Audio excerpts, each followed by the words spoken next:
యాక్చువల్గా చికెన్ కానీ కట్ చేశాను, బట్ చికెన్ కాస్త అయిపోయింది. Welcome to my channel. ఇప్పుడైతే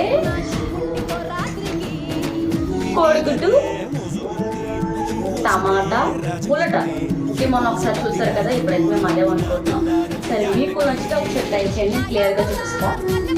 ఇంకా ఆనియన్స్ అయితే కట్ చేసేసి కర్రీ అయితే వేసాను. ఇంకా కర్రీ వీడియో అయితే నెక్స్ట్ వీడియోలో చూద్దాము. ఇప్పుడైతే మేము కాఫీ అయితే కలుపుకొని ఫ్రెండ్ అయితే కాఫీ అయితే తాగేసాం. ఫస్ట్ ఆఫ్ ఆల్ నేను మా పెట్టారు, ఇంకా మా హస్బెండ్ కాఫీ అయితే తాగేసాక అప్పుడు కర్రీ ఏంటి చూద్దాము. మళ్ళీ మధ్యలో ఆపేసాను, ఎందుకంటే కాఫీ తాగేసి ప్రశాంతంగా, కాఫీ మటుకు ప్రశాంతంగా తాగాలి. ఇంకా మిగతా ఏదైనా సరే తర్వాత. ఫస్ట్ ఆఫ్ ఆల్ ఇవన్నీ ఆల్రెడీ ఇప్పటి వరకు నా వీడియో ఎవరైతే సపోర్ట్ చేస్తున్నారో థ్యాంక్ యూ సో మచ్. ఇంకా మీ సపోర్ట్ అయితే ఇంకా కావాలి. ఇంకా ఈ వీడియో అంతే, బాయ్ బాయ్.